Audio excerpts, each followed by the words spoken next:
אוהבים ספורט, עושים ספורט, רואים ספורט בטלוויזיה?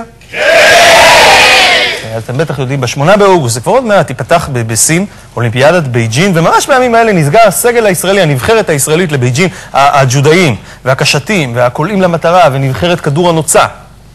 וואו, גם הם, וסייפי רומח, והמתאבקים בסגנון יווני רומי, כולם כבר נבחרו, יש רק עוד מקום אחד בנבחרת, והחל מהלילה אנחנו נבחר את הספורטאי האחרון שיכנס לנבחרת בשלב גלגל ההצלה. כל לילה אנחנו נארח כאן ספורטאי אחד שמתמודד על המקום האחרון בנבחרת האולימפית של ישראל, והלילה קבלו את אברהם אודגה.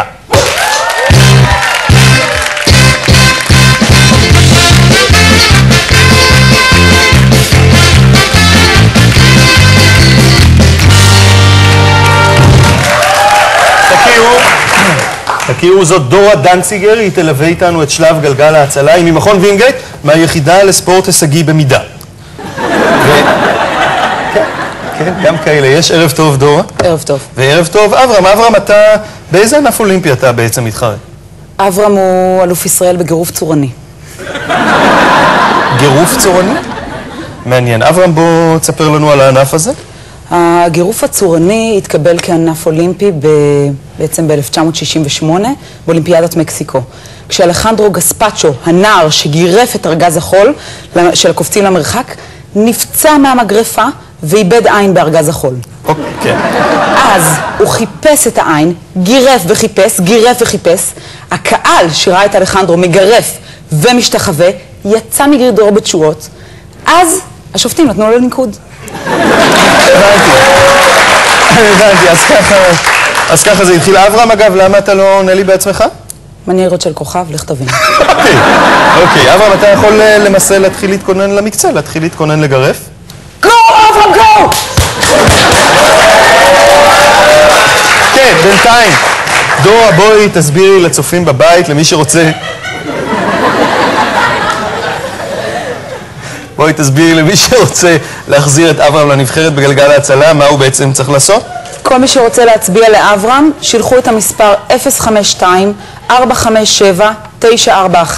לספרה 3. כן, כן, בהחלט נעשה את זה. דורה, אני רואה שבעצם כמו בהרמת משקולות, גם בגירוף הצורני צריך טלק. זה לא טלק, זו אבקת כביסה.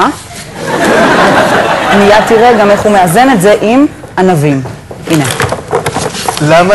השילוב הזה בין הענבים לאבקת כביסה מאמלן לו את הידיים, הוא מאלחש לו את הכאב בעת ביצוע הגירוף. אבל למה? הנה, הוא מתחיל.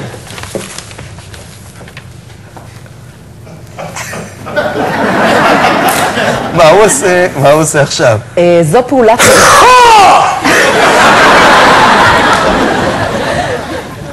מה הוא עושה, דורה? זו פעולת נעיצת העקבים. כן. היא חייבת להיות מדויקת, אחרת זה פוגע לו בהמשך הביצוע. אוקיי. והנה פעולת הענפה. יפה! יפה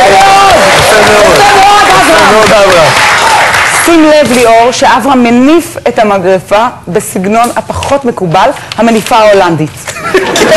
כן, זה הסגנון הפחות מקובל. כן. על זה, אגב, הוא יקבל את מרב הנקודות, 3. אוקיי. הנה, מתחיל את הגירוף הצורני. איך מקבלים ניקוד על דבר כזה? שאלה יפה. כן. השיפוט כאן הוא לא קל. השופטים צריכים להביט בספורטאי, לבהות בו, עד שהם מאבדים את הפוקוס, משפשפים את העיניים, פותחים אותם בפתאומיות. אוקיי. המספר הראשון שעולה להם לראש, זה הניקוד. שים לב גם לטכניקה שלו, כן. שהוא יוצר מדי פעם את הספרה 9 או 10, כדי לשדר לשופטים בתת מודע, לתת לו ניקוד יותר גבוה. וואו, אפילו אני חשבתי על הספרה 9. ברור, זה תמיד עובד. אוקיי.